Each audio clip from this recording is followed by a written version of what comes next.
Iri huriro ry'abakenyezi mboneza ku rwego rw'igihugu rirahambaye kuko nakaryo ko ku mukenyezi ko kugira icyo aterereye mu bijanye n'ubuzima bw'igihugu. Iri naryo ritunganije uno munsi ku nshuro igira kabiri na kabirya kuko rigiye kurabira hamwe ikibazo nkoramutima cyo guhagurukira batugwanirize hamwe ingwara zifatiye ku gufungura nabi. Biraboneka ko ari ikibazo nkoramutima koko kuko gitabwe n'abatumire batari bake bashimye gutera iteka Burundi bari hano canke baciye buhinga ngurukana makuru. Intererano zabo bakenyezi umwe wese ku giti ciwe nta nkeka ko zizova mu vyiyumviro vyoshimikirwako mu migambi y'igihugu, ndetse n'umukenyezi abifate mu ntoki azi ico ashaka gushikako. Nico gituma ntanguye gukeza abazanye iki ciyumviro na cane cane nyakubahwa umutambukanyi w'umukuru w'igihugu c'u Burundi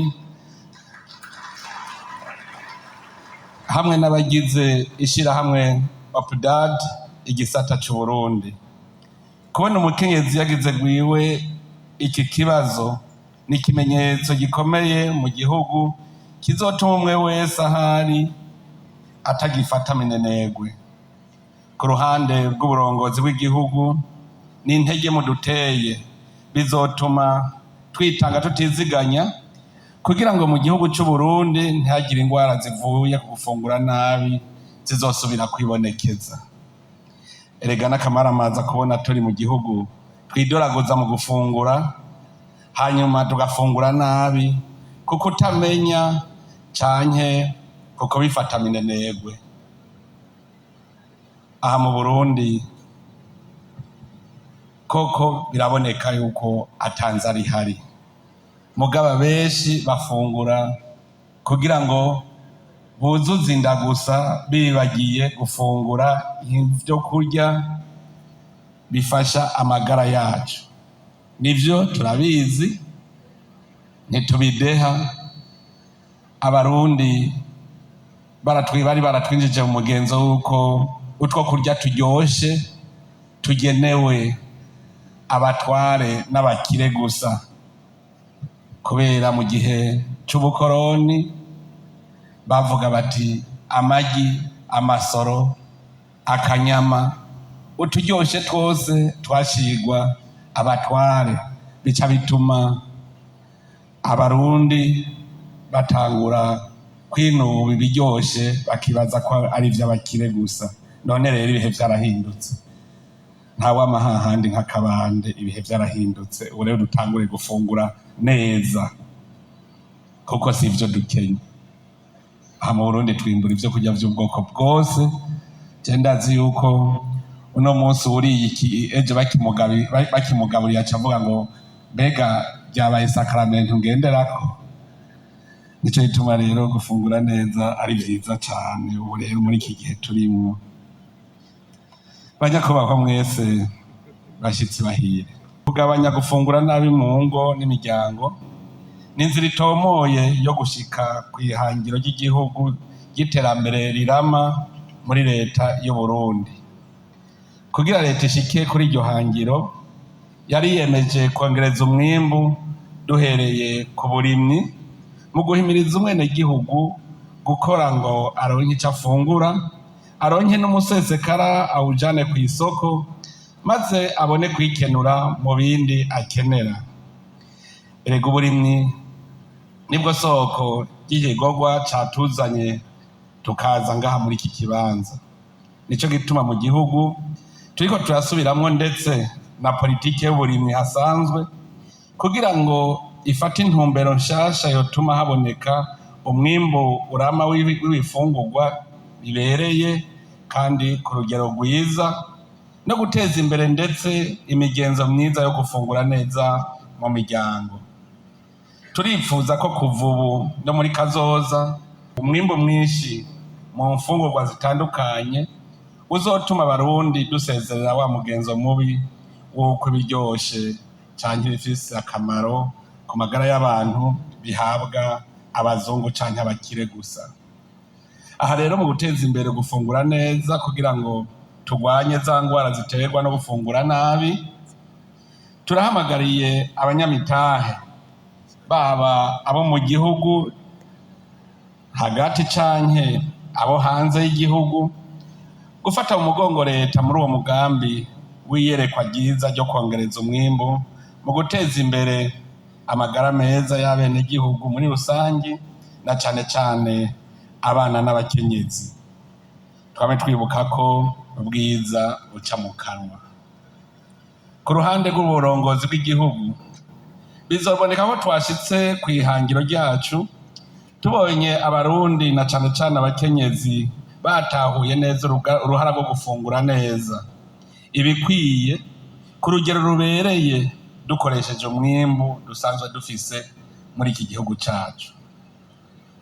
Uno munsi sinovuga ko naje kubigisha ubwenge bw'ico twokora, ni mwebwe muzotubwira ico mwashitseko muri iyi minsi ibiri. Ariko ico tuzi kandi tudakekeranya ni uko muri bino bikorwa vy'ihuriro rya kabiri ry'abakenyezi b'imboneza ivyo muzoshikako bizoza bifasha guteza imbere gutera intambwe mu rugamba rwo kurwanya gufungura nabi mu buryo bwose. Kubera mwaje rero muva mu mihingo itandukanye, umwe wese muri mwebwe arafise ico azoterera. Mushize hamwe ivyiyumviro vyanyu, ubumenyi n'ubushobozi bwanyu, muteranije no gushaka gukora, muzokuzuzanya maze iri huriro ribe intambwe ihambaye kuri kazoza keza, atari gusa ku Burundi ariko ku bihugu vyose vyaserukiwe ngaha. Nico gituma imbere yo kurangiza nagira ngende ndabatekereye impanuro zimwe zimwe mbona ko ari inkoramutima. Ku bushikiranganje bw'amagara y'abantu n'ubujejwe uburimyi n'ubworozi turabasavye kongereza ingoga mu gukurikirana igisata co gufungura neza, mbere ku izina rya leta bakorane mu gushinga mu mavuriro yose igisata kibijejwe, gutyo dukingire n'abenegihugu ibibazo biturutse gufungura nabi, twese tugira amagara meza. Ku basanzwe bashigikira Uburundi mu bisata bijanye no gufungura, tubasaba kubandanya bafata mu mugongo ibisata bitandukanye basanzwe bakoreramwo kugira ngo dusezerere burundu ibijanye no gufungura nabi mu Burundi, maze abenegihugu bagira amagara meza, gutyo bitabire ibikorwa vy'iterambere.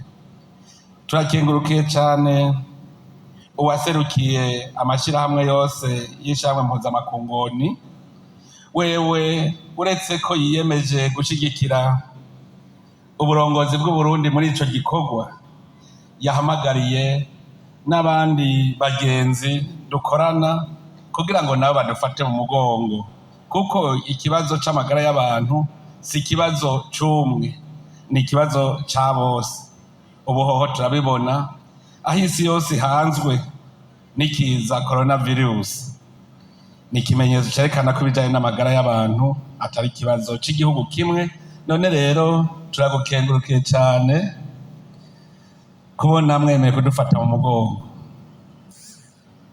Ku bakenyezi bose mwese muri rusangi, cane cane mwebwe imboneza, tubahamagariye gufata mu minwe ikibazo co gufungura neza. Kanatsinda ni mwebwe musanzwe mubijejwe mu miryango, turabibona kandi ico gikorwa ntimurakidehukako, kuko niyo serugo nari nahirugo bavuye ku kazi, uwa mbere yiruka kuraba mu gikoni usanga ari umukenyezi. None rero ico kibazo mugifate mu minwe, kuko nimwe muca mumenya ingene babandi badufasha baba babiteguye. Nimumenyere rero gutunganya neza ibijanye n'imfungurwa, ingene bazivanga uravye ubwoko bwazo n'akamaro kazo mu mubiri, gutyo Uburundi bwose bugira abenegihugu bakomeye biteza imbere kandi baterera mu guteza imbere igihugu. Kubaremesha kiyago turabateye intege ku bikorwa vyabo vya misi yose vyo kuba hafi abenegihugu. Tubasaba gufata iya mbere mu guhimiriza abakenyezi ku mitumba babayeko kugira ngo bamenye ingene bakinjika imfungurwa ngirakamaro. Mu kurangiza twashaka gusubira gushimira no gukeza ihuriro ry'abakenyezi b'abakuru b'ibihugu vyo muri Afrika igisata c'Uburundi batunganije ibikorwa bihamagarira abakenyezi b'imboneza kuja hamwe mu rugamba kurwanya gufungura nabi kw'isi, gutyo ingwara zituruka gufungura nabi ziranduranwe n'imizi muri Afrika cane cane mu Burundi. Ibi bikaba bihuye neza n'intumbero ya leta y'Uburundi yo kwitwararika kugwiza umwimbu kugira abenegihugu bafungure neza, na kare amagara meza niyo shingiro ry'umwimbu n'iterambere rirama. Turateye intege abitavye ibi bikorwa bose, tubipfuriza kuroranirwa umwanya wose muzomara ngaha. Ibizovamwo navyo tubemereye ko izoba ari intererano ihambaye mu bikorwa vy'uburongozi bw'igihugu.